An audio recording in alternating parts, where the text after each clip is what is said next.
All right, folks. Well, thank you for joining us for SWTA's October webinar presented by our friends at SPARE. And we have a couple of good presenters here today. I'm Rich Sampson with the Southwest Transit Association, and welcome to you all, whether you're members or regular participants with the SWTA Nation or joining us from beyond our 8-state region. We've been doing monthly webinars for the last few months, and we did a whole bunch back in 2020 and 2021, but we think, we've kind of had a peak and a valley and now a little bit of a peak. People got burned out for a little while and they're coming back on. So we're going to try and do a session a month if we can with our partners and let you know the good work that's going on across the SWTA Nation and elsewhere to innovations and good projects around the country. Joining us today is Jenna Dunny from SPARE, and she'll be leading the discussion today on how to make the most out of your paratransit fleet. And go ahead and put any questions in the chat box, and we'll either Jenna or myself will share those at the appropriate times. We'll also be conducting a survey at the end of after the session, so we'll be sending that out to you afterwards along with a link to the session. Feel free to share those with any of your colleagues who weren't able to attend here today. So I think that's it for the end of the SWTA housekeeping notes. Again, please be sure to turn off your mics if you can, and you can keep your cameras on if you like, or turn them on later if you have a question. But with that, I'll turn it over to Jenna. Thanks so much, Rich. I'm so excited to be here and to be leading this webinar. We're very lucky to have two fantastic panelists with us. So the introduction of the first is we have Chris Mandrell from Citibus, and he's a general manager and has had some fantastic experience leading that transit agency. We also have Ben Schutzman on the line as well. He is Chief of Staff with Highland Electric, and he was former Chief of Paratransit Services at MBTA. So some fantastic experience there as well. A quick introduction of myself is that I'm currently the marketing co-op student at SPARE Labs, and I've been leading a lot of our customer marketing initiatives. And I'm very excited to be here with everyone. So as Rich mentioned, if any questions come up throughout, please feel free to put them in the chat and we'll get to them in our Q&A section. All right, so with that, let's kick it off with our first question. So Chris, this one's for you. I'm wondering if you can please paint a picture of what your paratransit service was like at Citibus in 2020. And then I'll get to the second question after that. Sure, yeah. So prior to 2020, our paratransit service looked like any other transit agency's paratransit service out there. Operating with a legacy scheduling platform, very much only ADA paratransit customers. We did pair in Medicaid customers or passengers in that as well. Very, very traditional. And so we were actually in kind of as we were in 2019, we began the process of looking into kind of we had some operating issues that we were looking to solve that our former platform was not allowing us to solve, and so we began looking at trying to find something to help us out. And then the pandemic occurred. So, how are you? When you look at our services pre-pandemic, very much like what anybody else's would be out there as far as the paratransit service. Very, not very flexible. I mean, we were kind of sticking to the guidelines that we're given from FTA and that sort of thing. So very, very traditional and with the way we were in paratransit services pre-pandemic. Right, makes sense. And along with the lack of flexibility, were there any other key reasons for upgrading Citibus's paratransit services? Yeah, the biggest thing that we were working or trying to solve was our on-time performance. I mean, we were, it's really embarrassing to say this, but we were,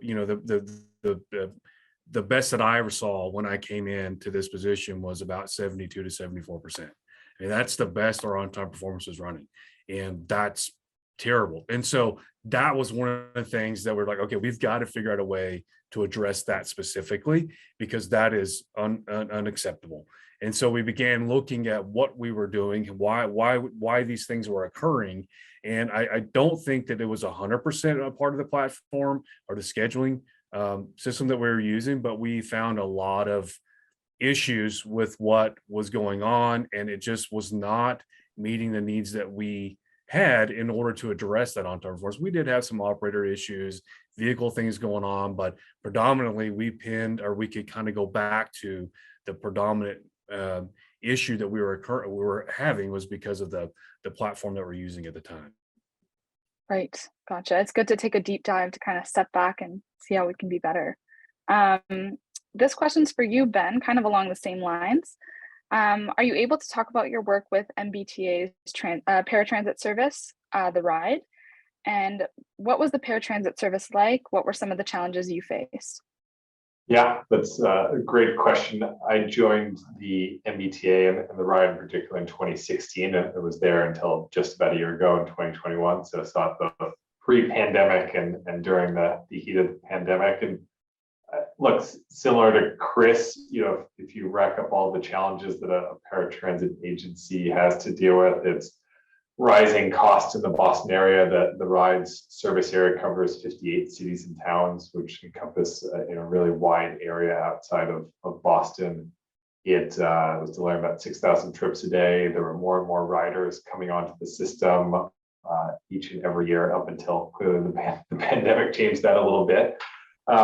And just lots of budget pressure at the MBTA, and you throw into the mix a really strong advocate community, intense scrutiny from the FTA, and it's a kind of a boiling pot of how do you actually make service work better in that case too. So yeah, we were seeing all of those issues, and at the same time the rise of more and more of our customers becoming a bit more tech savvy and being aware of other options too, with Uber and Lyft in the Boston area, other taxi companies starting to come on board too. So to me, it was, let's say the perfect storm, as everyone has their little perfect storm of, how do you make service better on a shoestring budget? And similar to Chris, we turn to technology, we turn to improving our service design, we turn to figuring out better ways to incentivize our contractors as some of the key tenets to how to tackle that service and cost issue.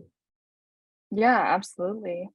And on that note, Chris, are there any other challenges that you felt besides kind of what you already covered? Yeah, I think one of the other things from an operations standpoint, with our kind of pre-pandemic, pre-spare, our dispatch, our operations, dispatch, control, whatever, had no idea what was going on the field on a daily basis. We did not have the ability to track vehicles, see vehicles. We had no idea what was happening in real time. The amount of communications over the two-way radio was unbelievable, because that's the only way that we could even connect with the driver to figure out where they were, ask questions about, why they're running late, what's going on. I mean, we were very much relying upon the radio to figure out anything. We would send them out in the morning with a paper manifest and then just patted them on the back and told them good luck, because we had really no way to support what they were doing out there, just simply because we didn't have the technology, I guess, that we needed to be able to support them from a central office. So from an operations standpoint, they could, we were at the operator's mercy, and they were kind of driving everything that occurred in our paratransit department. And so, which we needed to take that control back and really be able to kind of look to see what's going on out there in the field. That way we can try to figure out like what's going on, and from a safety standpoint, just to be there to know where our operator is at. If they're calling something in, some issues occurred, we were trying to say, hey, can you tell us where you're at so we can get you some help? But in a God forbid we didn't have this or thank God we didn't have any of these issues, but there could have been a time where the operator was, something bad was happening, they couldn't communicate that, and we didn't have a way to send them help because we didn't know where they were. So from an operations standpoint, look, from our side looking out, it is something we certainly needed to address as well, to so that we could have control over what was happening out in the field at any given moment. Yeah, absolutely. That's something I noticed that you both mentioned, is how technology really took your services to the next level. So Chris, I'm wondering if you can speak a little bit more to, since introducing Spare and on-demand transit, how you were able to overcome these challenges. Yeah, technology, it's technology is wonderful when it works, but there's also the times technology is technology, and it's going to, it has a mind of its own at times. But I would rather take on that risk of letting the technology kind of have a mind of its own at times compared to what we were seeing without the technology. And the other thing, we were really looking to everything that our riders were doing each and every day was solely dependent upon us. I mean, they depended upon us to schedule it. They depended upon us to send the vehicle. We were 100% relying. They were relying on us 100% for their trip. And, I wanted to give some of that back to them. So they needed to be able to not rely on us to book their transportation if they didn't want to. They needed to be able to book their trips for themselves, change their trips for themselves, all those kinds of things from a passenger experience standpoint. But on the other side of that is, again, kind of what I mentioned earlier, is we wanted our operations department to be able to see what was going on out in the field. And immediately on day one, when we went live with Spare, it was like this aha moment. You could see this, like the light bulb come on for people. And it's like, wow, this is really neat. I can see what's really going on. I can zoom in and see what they're doing, where they're at, what address they are. And very quick, click of a button, you can see a full manifest. And it just was like this total transformation in one moment, where we like flipped the switch and the light came on, and there it was, like in all its glory, our paratransit service, and taking back some of the control of how do we help operate them and support them out in the field. And to the point to where we weren't just sending them out with a paper manifest at 4 o'clock in the morning and saying, well, see you at noon. We could see them every second of, every minute, to see what they're doing and how they're doing it, and then what we needed to do to support them to be better out in the field. Yeah, and that's huge from an operations standpoint. Ben, I'm wondering, building off of Chris's points, can you explain as well how the right technology partner can support effective paratransit? Yeah, absolutely. It's so interesting to hear Chris talk about his journey from, let's say, limited to no technology to, advanced technology. The MBTA, when I got there, had been on a legacy platform for, I think it was either 12 or 15 years. And, there had been, say, some amount of upgrades. We were not facing the same issues that Chris was. We knew where the vehicles were from a GPS standpoint. We had the ability to do some amount of messaging. So there were maybe not as many radio calls, although still way too many radio calls. But we were facing issues on, drivers didn't actually know what traffic was looking like. We were just planning for the generic day in the Boston area, there is no generic traffic day in the Boston area. And, drivers were having to use their deep understanding of the regions to assume how they should drive in locations, and having that real-time traffic information to us was just leading drivers into situations where they would get stuck for hours at a time too. So it's one of the things where no matter where your starting point is from a technology standpoint, there's still so much opportunity and growth, whether you're going from paper manifests or you're going from an old system. For us at the T, we looked at technology as being something that we wanted to upgrade, at multiple points in the process for a customer. We wanted a better IVR call-in system for our customers, so we could speed up how quickly they could book their trips, which would help us cut down on the amount of reservationist time we had. We wanted customers to have better technology at their fingertips, and whether it's online or on their phone, to book their trips, again, so they didn't have to call in, or they didn't have to call in if they saw their vehicle was running 5 minutes late, right? We wanted to think about efficiency at multiple levels on the customer front. And then we wanted to think about improvements in technology around, can we get more passengers on a vehicle, at a given time? Can we increase our passengers per revenue hour? So increasing the efficiency of how we schedule, thinking about how we give drivers better technology, like we talked about with GPS. At every layer of the operation, there was a need to upgrade our technology. And so we went through a pretty exhaustive process. And I know we'll talk about that more later to figure out what the next partner would be. But I look at it at every layer of how you run a paratransit system. If you're not on the latest technology, you're losing opportunities to deliver better service for customers, deliver more on-time service, or do it in a cheaper, more efficient way. Right. And that visibility aspect is huge, both from the rider side and, as Chris mentioned, the employee side as well. And I like how you mentioned there's no such thing as a generic day in Boston. I'm sure that applies everywhere. Yes, Um, absolutely. Shifting into the theme of commingling, Chris, this question is for you. So Citibus has been commingling riders for about 2 years now, roughly. How would you say this has impacted your service delivery? So for example, if you want to touch on the rider experience, cost per trip, passenger per vehicle hour, etc. There's literally so much to unpack in that one question, and probably won't be able to hit everything, but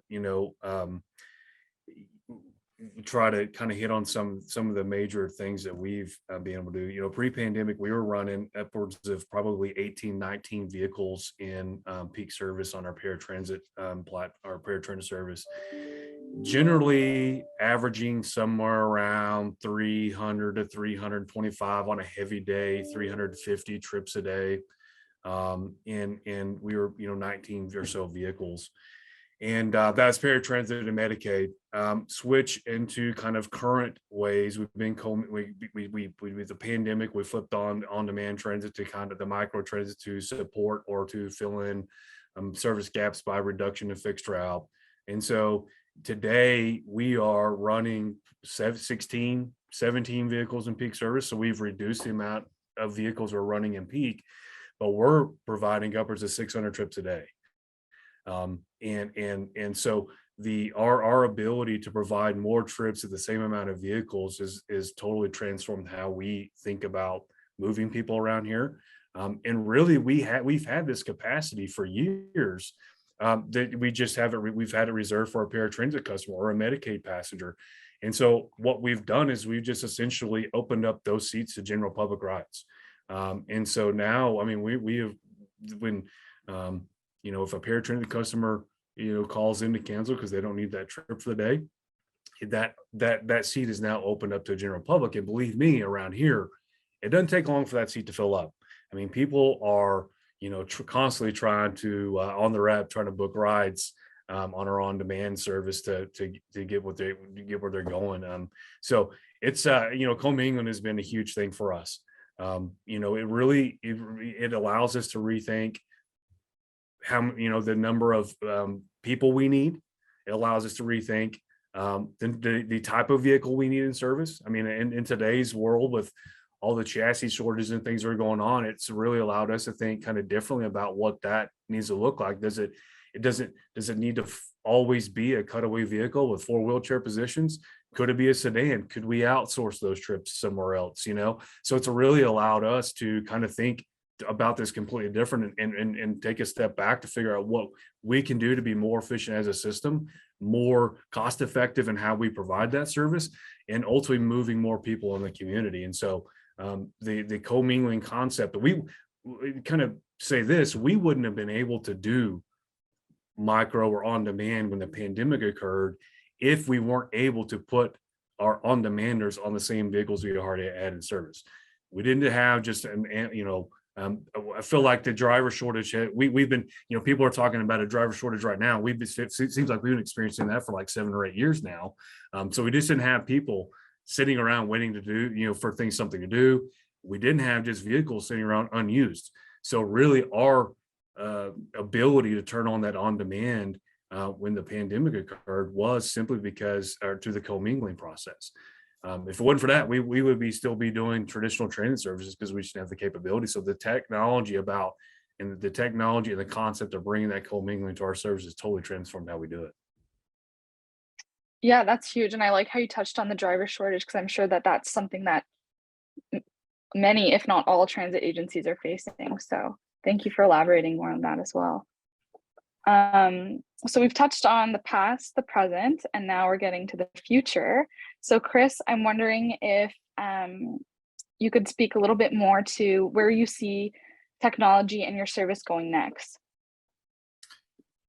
Yeah, I mean, we're exploring everything at this point. When you talk about driver shortages, when you talk about vehicle issues, we're open to anything at this point in time as far as what we can do to continue to provide top-notch services to our community, and it fill the needs that we need to fill in our community. So we're kind of in our community is just probably much like everybody else's. We're all getting older. The community, there's more and more individuals with disabilities in our community. There's more and more medical needs becoming coming online. So the need for that service is continuing to grow in our community. And quite frankly, the folks that ride it from an on-demand perspective, they enjoy the convenience of that. And so, we are looking at all avenues at this point to try to continue to figure out where technology can fit in, and what we can do to do things better. But if it weren't for us, if it weren't for Spare, we wouldn't be able to think this way, because the technology for us allows us to think about things differently than what it was 3 or 4 years ago in the 20 years prior to that. So it's the technology and the flexibility in the technology, the adaptability in the technology, all those things allow us to think about things completely different than what we were previously. And as a workforce, we had a real struggle from going from kind of a legacy system to this system because, prior in the legacy system, like I mentioned earlier, our drivers, they controlled everything they did. And they, when we converted over to technology, they pushed back pretty hard. But it was working with them and kind of getting to show them the benefit of what we were doing, where we were going, and talking to them about, look, we wanted to get into this technology because I don't want you to go out there and have to worry about what address, where the address is, where the traffic is, where the accidents are, where the detours need to be, where the on and on and on it goes. I really wanted them to focus on when you get behind the wheel to go to your manifest. I want you to focus on driving, and I want you to focus on the passenger, and securely securing them safely. That sort of to assist with the customer experience that they have. And I wanted to take away a lot of the things because, as an operator, we all know they've got a ton of things that they've got to deal with on a daily basis. And so the more that I can take away from them, the easier the hope is the easier I can make the job, and the more effective they can be behind the wheel, and also the more enjoyable their job is. And then that would help hopefully retain that employee for a lot longer. So, it's single thing, the technology, the platform, all those kinds of things allowed us to do just that. They don't have to worry about, traffic, accidents, construction, whatever the case would be, because the mapping system, the driving direction, that's all considered on the back end. And so as that's bringing it through the tablet, they don't have to worry about that. So there are some adjustments. It's technology. Sometimes, you have to be cognizant of those kinds of things to recognize where it may be sending you a little awry. But for the most part, it's going to take you where you need to go in the most effective pattern to get from, point A to point B, and then any other pickups you have along the way. So, we're certainly looking at any and all opportunities to, I'll just mention this, and we're actually thinking about how, because of the vehicle shortage. I think when you think about it from a vehicle shortage standpoint and not being able to get those cutaways or those type of vehicles in service, we're having to take a look at our fleet today and figure out how we can make that last for longer than we would probably normally would. And so we're looking at, maybe finding some partners that can help try to take away a lot of our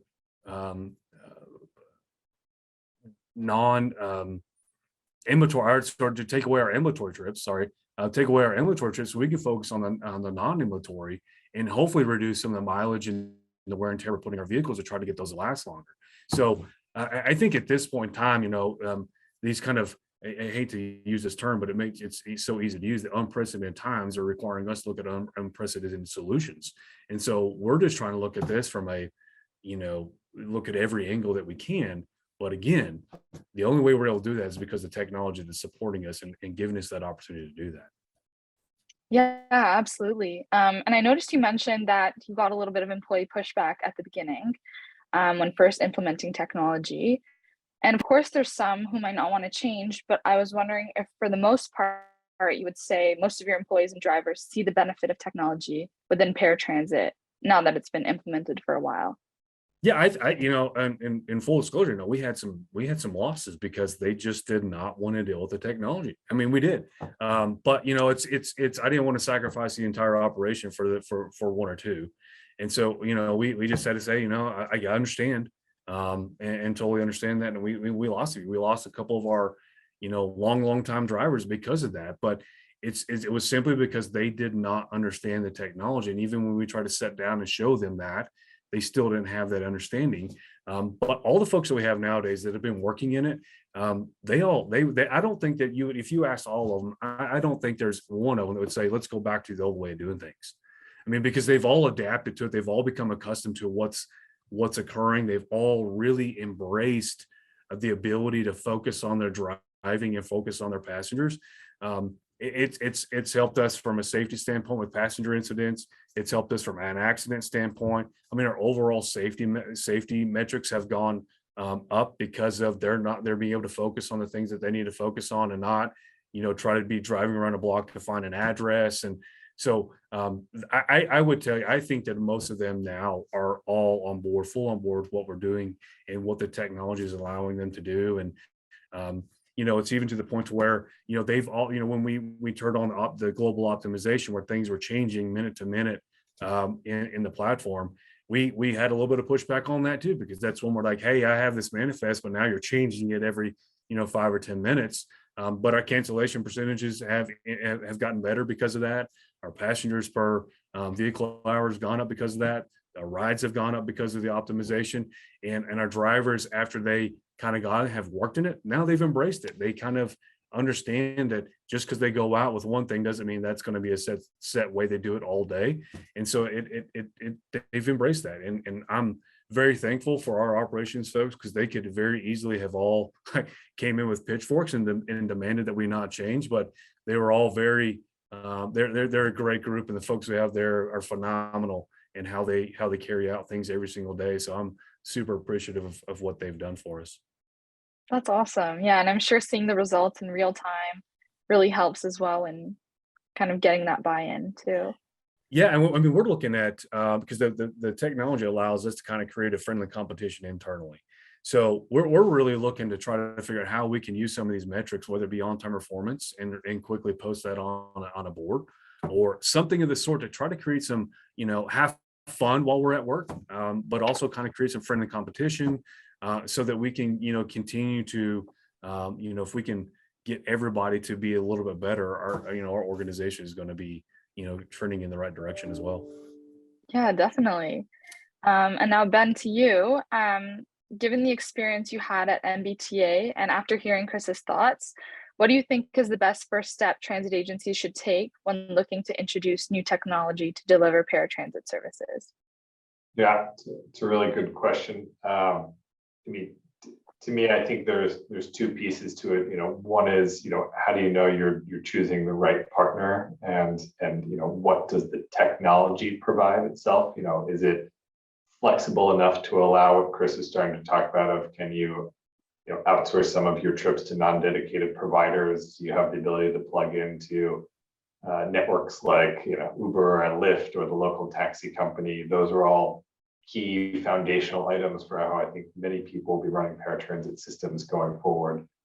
Can you integrate into your fixed route schedule? Do you know where the buses are on the fixed route? Do you know where your subways are, depending on what your city looks like? Can you find ways to integrate people's trips and have integrated planning so that how do I get a customer from point A to point B in the most efficient way? And that may or may not include a full trip on paratransit. So there's a lot of really making sure what the use cases are for the technology and how you want to use them, and being very clear with the potential providers up front of, can you meet my needs, and kind of how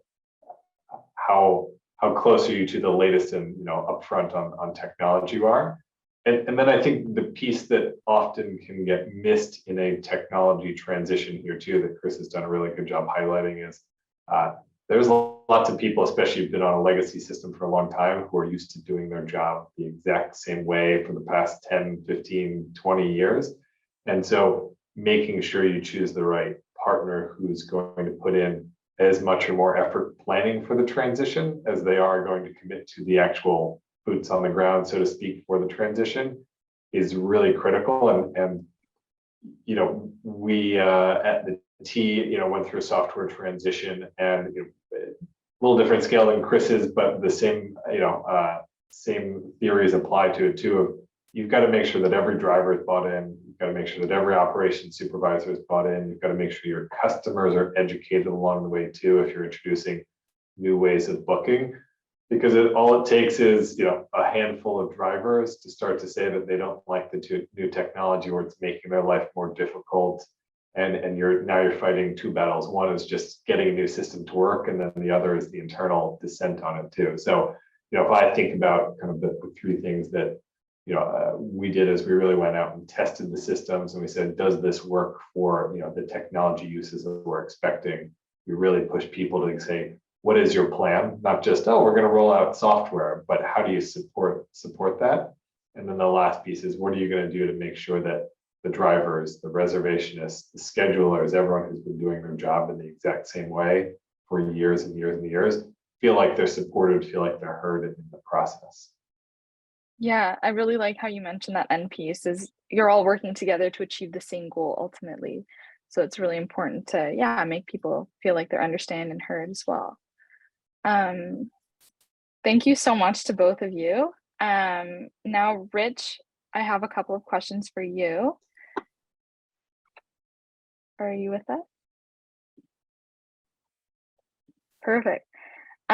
So Rich, at Southwest Transit Association, you work with transit agencies across the Southwest of the US. Building off of Ben and Chris's comments, are there any additional challenges or pain points that you've seen transit agencies within your association experiencing? Yeah, thanks, Jenna. And kind of elaborating off Ben and Chris's comments, I think they both mentioned the challenges in finding drivers and vehicles right now. And to say it's a crisis stage, I don't think is being too extreme in saying where we're at right now as an industry, particularly on the smaller vehicle side. You know, we have a transformational level of investment from the federal government right now through the bipartisan infrastructure law. And we have a time when we have all this money and obstacles to actually spending it. And it's a challenge that many in transit didn't think we'd ever be in, where, hey, our ship has come in, but now we're facing these barriers in getting that money out there to improve service. It doesn't really matter that we have the money. What matters is that we want to improve service, make it more reliable, dependable, and reach new areas. And because we don't have access to drivers and vehicles that we need, and by no means is this unique to transit specifically, especially on the labor side. But any ways that technology or innovative thinking can allow us to use resources better, to provide more. You know, I always just kind of scoff at that when people say, well, you should do more with less. We never really want to be in a situation where we're doing more with less. Maybe do more with the same. We'd love to do more with more, of course. That would be really the best scenario. But those compounding challenges of drivers and vehicles at the same time, but also this additional funding that's available now comes with additional requirements to find more local match, or at least not non-federal match. And I think, you know, there's managers and transit professionals at all size agencies, both in the SWTA nation and beyond, that have a lot of ideas on what they would like to do next, whether that's innovative services, expansion, you know, all these kind of ideas. But to take advantage of that more federal funding, we need to find additional state funds, local funds, different partners to make that happen. Those are kind of big picture challenges and trends that are going on. I would say, though, what we like to highlight, you know, from the SWTA nation, and we always, you know, there's great stories from Boston and Portland and folks on the coasts and the Midwest. But we like to tell in SWTA of places like Lubbock, where Chris is from, or Shreveport, Louisiana, which has on-demand mobility, or a multi-county rural region in eastern and southeastern Oklahoma, many of which is tribal communities, have on-demand off-peak service known as the PIC program. That's on-demand, real-time. That's getting folks to medical appointments and employment locations after their service hours are usually over with their traditional rural public transit service. I'll put links to those two programs in the chat box, but for folks that aren't from the region or maybe not familiar with those communities in our region, there's a lot of good work that's being done, not only in the biggest large urban areas where there's great resources and tradition and all that stuff, but in places like Lubbock and Shreveport and Big Cabin, Oklahoma, where folks have actually, Ben was talking about that, maybe some institutional resistance on, legacy platforms and things like that. Some of these, systems have only been around for a couple of decades. There's not as much of that institutional baggage, so they can kind of get out and try different things. So we like sharing the results of those when they're out there. So those are just a few of the things that we're looking and monitoring at SWTA. We know that so many of our members across the SWTA Nation are really doing great things with these opportunities. Thank you so much, Rich, and thank you for including those examples as well. That's the end of the interview period. Thank you so much to Ben, Chris, and Rich for taking the time to be here and answer our questions. And now we'll jump into Q&A. Back to you, Rich. Sure thing. And if you have questions for Chris and Ben and Jenna as we go on, feel free to type those in the box. I do have a couple questions first one for both Ben and Chris, and I guess we'll start with Ben, is there's challenges on connecting riders to non-emergency medical transportation or non-emergency medical appointments in every size community, and those are a big challenge. How does factoring in the unpredictability of those trips, but also the severity of those trips when we're talking about getting people to things like dialysis and chronic care, how do you factor that into when you're making good decisions either on technology or fleets, things like that? And Ben, if you want to start, and then maybe Chris after that. Yeah, good question, Rich. I think it goes back to this theme of how do we design our systems to give people the right ride, the right vehicle and ride choice and way of getting to there for their specific needs. This kind of peanut butter spread. Let me just put everyone on a wheelchair accessible vehicle and kind of play to the kind of the need, the highest need vehicle type works well to a certain degree, but you end up having, in the T's case, individuals who could have been riding in sedans that might have been using, spaces on wheelchair accessible vehicles. You have individuals who have, kind of different waiting times or requirements from that standpoint of going to dialysis or unsure about when their end time of their appointment is too. That again, if you force everyone into the same system, it feels like you're trying to be more efficient that way, but really at some point it starts to break down a little bit. So the way that the ride started to attack some of those challenges was to introduce an on-demand solution to pair with our existing ride customers. We ran that for a couple of years and started to see some really good results of people shifting trips, those who are comfortable taking trips on taxis and Ubers and Lyfts and other non-dedicated services too. But we started to realize that we were gaining some efficiencies there, but we also weren't necessarily seeing that all trips of the customer were shifting over, or that only certain customer types were shifting over too. So we then moved back more to a model which is similar to probably Chris's experience with Spare, where we're essentially dispatching those non-dedicated provider trips from the original scheduled booking. So it allowed the transit agency to have better control over which customer, which vehicle type, which type of service to ultimately meet their needs. But it does get back to both being forced by customer needs and demands and the realities of the world that we live in today too, with driver shortages and vehicle type shortages, to get a bit more creative. But ultimately, again, I think that's where many agencies are going to, or how to provide that right vehicle, that right trip time, that right all those elements of a trip to a customer based on their needs at a given time.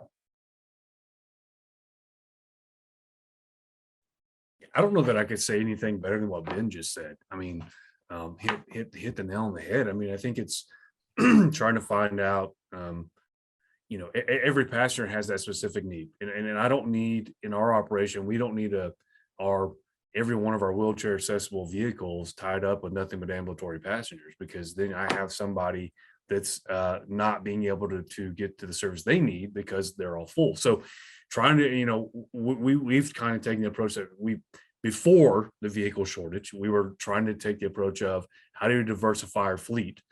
Because we know after, especially our transition over to spare, we know that we can operate our service without having 24 wheelchair position vehicles out in service.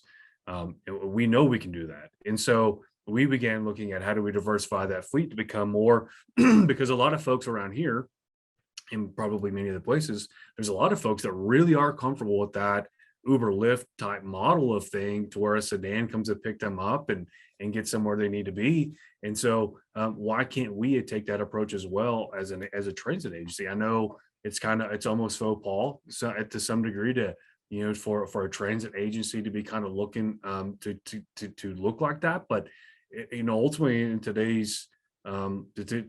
we're having to do those kinds of things, because it's either we're going to adapt with the ever-changing environment, or we're going to be rendered obsolete.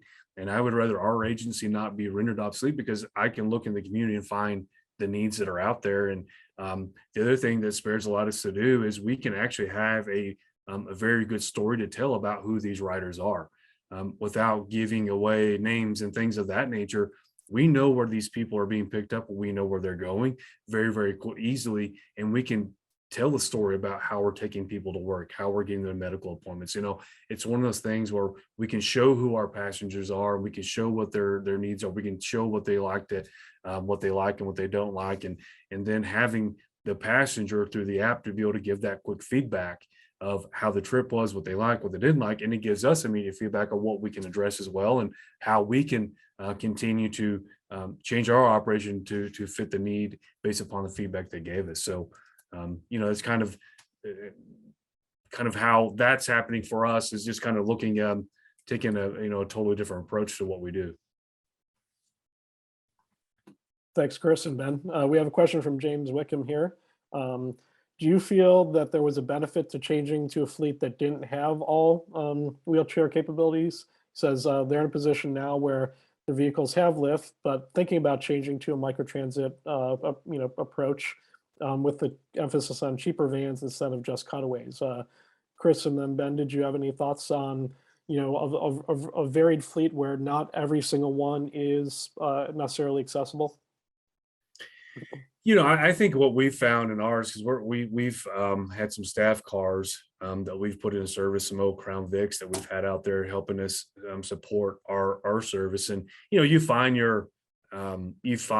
those few that don't like to be on the sedan, but for us it's not been very many. For the most part, when we show up and we show up in a sedan, those folks are super willing to get on. I think what we've recently found has become an issue where we have individuals that are on and that have a walker, and when we pull up in a sedan, or we have a person with a walker and they're trying to get into a sedan, it's kind of so but there's a quick fix to that. We go back to the platform and we can add on a mobility device to that passenger's profile. We can create that on the vehicle, and then on the vehicles we need those be, and then those walkers will only be matched with a vehicle that will allow that walker to be on the vehicle.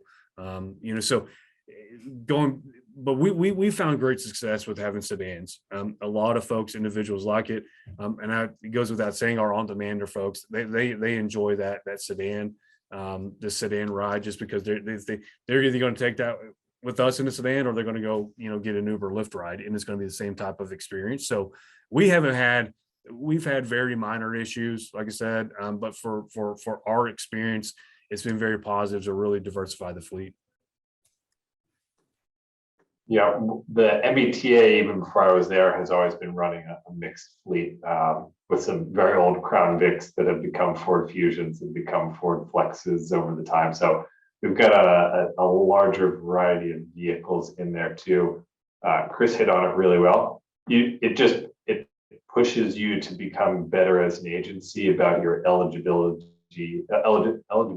management, and making sure you've got the exact right mobility needs in your system, making sure you know what, exactly what mobility needs can fit with what vehicle types.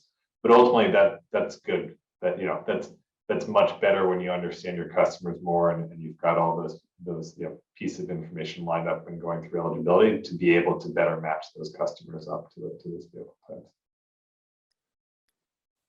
Thanks to you both. I wanted to follow up something, Chris, you mentioned, I think on that reply, which is having a better understanding of who your customers are and kind of know where they're going and all that. If you've heard me speak at a conference in the last couple of years, you've heard me use this phrase, our fully allocated benefits in transit. Everybody in transit knows what their fully allocated costs are, how much the cost per ride, per vehicle, per hour, per passenger to deliver the service. And what's really the next step in our evolution as an industry is figuring out what happens from our service once that person gets out of the vehicle.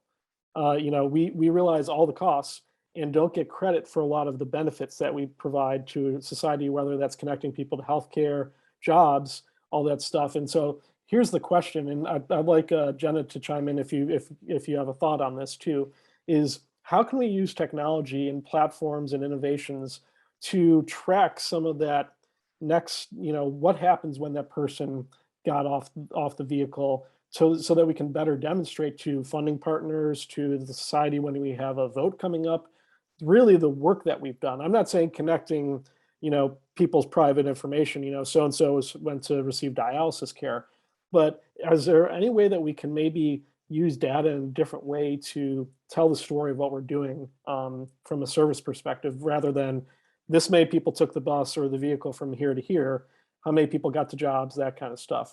Anyone want to go first on that one? I don't mind hopping in, Rich, but what I will say is I'm a huge fan of data, and a lot of times we allow the data to drive the conversation, and the data to drive our how we respond, and our answer to what the question is being asked. And so, to your point, we are in our community, we out in West Texas, we're not a community to where everybody's going, oh, it's transit. Like that's a super transit centric community. I've said this on many webinars, but we're out in West Texas. We like to get in our big trucks and drive them up down our big roads and, go fast and blow fumes in the air. That's what we like to do. But since we've gotten into this environment of providing micro and I've been getting out, kind of opportunities to talk to the community and talk to different groups about what we're doing and giving them specific examples of how we're affecting the community. More and more of these opportunities are being created, but it's because I can look back at our platform and pull data out, and you don't have to give specific names, but I can tell you right now, very, very quickly, how many trips we've taken to dialysis, how many trips we've provided to medical, how many people we're taking to work, how many people we're getting to the grocery store, that we're getting to the food bank for food and to eliminate food insecurity in our community, that we're helping students over the summer get them to libraries so they can continue to not have the summer slide. You look at all those things, and I can specifically show you as Joe Public what we're doing. And then, while we can't give you or tell you like what that benefit is, I can show you, and then you can infer kind of what that benefit is to your community. Our community is a healthier community because we're able to get people to medical care. I can guarantee you that, because if it wasn't for us getting them there, they may not have that opportunity to get there. So, but because in our, a lot of times our community is like, oh, well, you're just transporting the homeless. Well, that's not the case, because I can show you the data of what's really going on here. Yeah, do we have some of those individuals riding? Yes, because that's the way that a lot of times they get around. But that's only like a very, very, very, very small percentage of what we all do. But I can show you exactly what's going on in our community, and then some of those benefits and those conversations can occur about how that's benefiting our community. And so a lot of time, like right now, that conversation right now is occurring, and our opportunity in our public is continuing to grow because of that. Rich, I like to think about, you said, well, is it more than just the standard metrics? I think it is still, you look at, are are we actually getting customers where they need to be on time performance, or are we taking certain numbers of trips, right? Like these are standard boring metrics, but they're what everyone lives and dies by here. But it's what's behind those too, right? If you offer better service, are you actually providing more mobility to customers in the region? You know, Chris talked about it really well. Where are people going, and are we providing those essential services? But when you offer better service, like we saw at the T by providing on-demand trips, you give people more transit, you give people more mobility throughout the city. And that's what I think we're all in the business for too. So tracking those trips, understanding, you know, the increases, where the increases are happening, who they're happening to, is really important. Equally too, if you start to break down, and like Chris, I can, you know, when you have the right system, you can be a data nerd about a lot of things too, but are we actually reducing the amount of time customers are spending on vehicles and getting more efficient trips over time too? That's a great number, but what does that mean? You're giving people more time back in their day. They're getting to their appointments on time. They're not having to wait around, you know, when you're late, stuck in, you know, whatever your version of rush hour is too. That it's all those stories behind the data that matter, but unless you're tracking it, unless you have that right platform to be able to analyze it effectively, you're gonna get lost in what those real stories can be. I can jump in as well. So like Ben said, we want to make every ride possible and actually empower riders. And the best way we can do this is by listening to what they want most. So at Spare, we have a data science team that is devoted to teaming up with customers to better understand their rider profiles in a specific area and how the service can be optimized for each rider. So we do this through voluntary surveys, and sometimes we actually go visit agencies to hear from the riders and stuff. Themselves. Thanks, Jen. I appreciate those, Ben and Chris as well. I got a couple more comments in the chat box. First from Ann Smith. Do you have difficulties getting drivers to follow the specific routes prescribed by the software? She says that their drivers constantly think that they're more efficient than the software, and they know the secret turns or the barking dog, you got to turn that. But are there any ways that the software that Chris and Ben, that you've seen that have kind of maybe to overcome that mindset, but also actually help them to optimize their routings?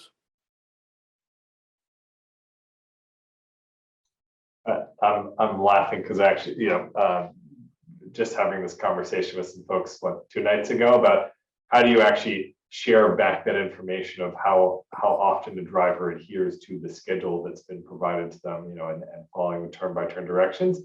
A little bit in a, right, can we make it a competition? Can we make it exciting for drivers to understand why they should stand there too? A little bit of a, I think as the individual noted in the comments, you may be costing me some extra money if you're deviating from there too.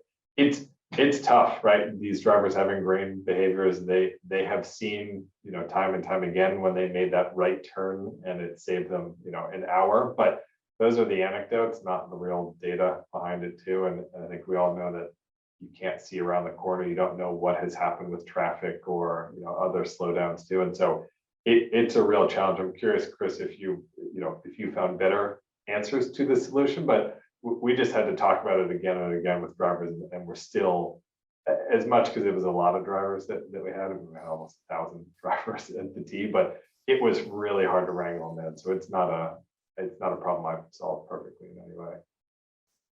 Yeah, I chuckle as well because it's I think the nature of a business to have some of that go on to where they, I know all the shortcuts and I can get you there so much quicker than this GPS can, but in our agency we've coined the term follow the tablet.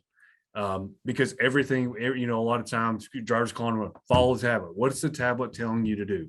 Follow the tablet. And early on, it was one of those things I'm going, guys, is that kind of the message that we want to be pushing is follow tablet? But ultimately, 2 years later, we're going follow tablet, just follow tablet and do what it's asking you to do. If there's any really, things they're going way out there, let us know and we can get it back to Spare and they can dig into it on the backside and really kind of get that picture. But other than that, follow the tablet, do what it's asking you to do or telling you to do, because if you do what it's telling you to do, you're going to be successful.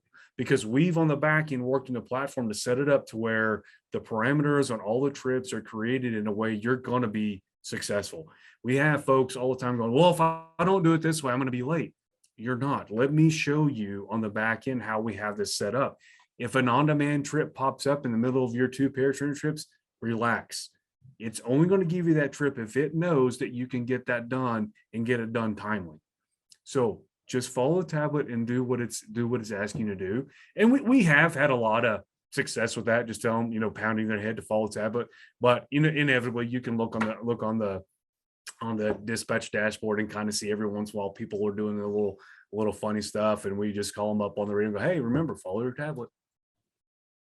Chris, the one piece you hit on well too is with any of these technology adoptions, whether it's with schedulers who are convinced they know how to do it better, or dispatchers who are convinced that they know how to do it better, getting them involved in that feedback process is really helpful, because the technology is imperfect, right? It's way better than whatever the driver thinks they can do, but there are weird things. You could have the wrong scheduling parameters in. You could be not providing enough load time for certain customers. And if drivers are noticing that and they're engaged in the process, and they feel like if they see something's wrong, or why they're convinced that if they keep making this right turn, it will be faster than them, feed that back into the system, rely on your software provider to help analyze that data, analyze it too. And that it either debunks it and they've got to go back to following a tablet, as Chris says, or they're going to find something interesting that maybe helps you improve your efficiency. Yeah, I think we want to walk that fine line between being, the conglomerate, packaging company that makes you do 4 right turns, or you got to run back to the vehicle after dropping off a package, but also, realizing that, we're limited in what our knowledge at the time can provide. So, I think you're just right, Ben, that getting that input from the dispatchers and the drivers is really critical in helping the system learn the weird things that it can't see, but also giving some standardization to the process too. We're almost at an hour here, but I want to get to Andy's question here about transitioning from fixed route to microtransit. If you do a network redesign or re-envisioning process, what metrics can show the representative that represent the adoption of microtransit, as you're looking at specifically fixed routes that might be underperforming, or low density areas? How can these kind of platforms help you make those choices, I think is what Andy's getting at here. So for us, we are knee deep in doing that right now. Since the pandemic, we had it all open, but we have in certain situations microtransit competing against fixed route, and we're really trying to redefine that so they actually become a complement to doing that. And so we're working with the GoPass app from Dallas Area Rapid Transit. Brought that here because it's the multimodal trip planning app, so that you can effectively go on there and plan a trip where it could be a micro and a zone, connect you to a fixed route, and then micro at the end of your trip to get you your final destination. So we're actually doing that right now. And, I don't have any insight on here's what we're looking for when we develop that. But looking at the data in the platform, we can recognize, and Spare's done a heck of a job in their data team helping us look at where all the trips are originating from and where the destinations are. And it's really interesting to see because it almost looks like we're creating fixed route lines based upon where trips are beginning and where they're ending. And it's almost like we can pull that data out, and you can almost put a fixed route line, just draw a line there, and that'll become your fixed route. And then it'll also kind of show where the small trips are going, so you kind of getting off into a neighborhood and then connecting those in. So the data that we get out of Spare and the ability they have to help us kind of plot that is essentially almost creating fixed route lines for us. And that's kind of how we're moving forward with using that data to really support what we're doing from a fixed route standpoint. Ben, any thoughts on that one? I did not do anything connected to that, so I would listen to what Chris said. That sounds awesome. Fair enough. Well, we're right in an hour here. Jenna, did you have any wrap-up thoughts you wanted to share? No, I think Ben and Chris, and you as well, Rich, kind of touched on everything. So thank you. Well, thanks to everybody who sent in questions here today, to Ben and Chris, and for joining us, and Jenna for leading the discussion, along with Brianna on the backside from Spare, and my colleague Amanda at SWTA.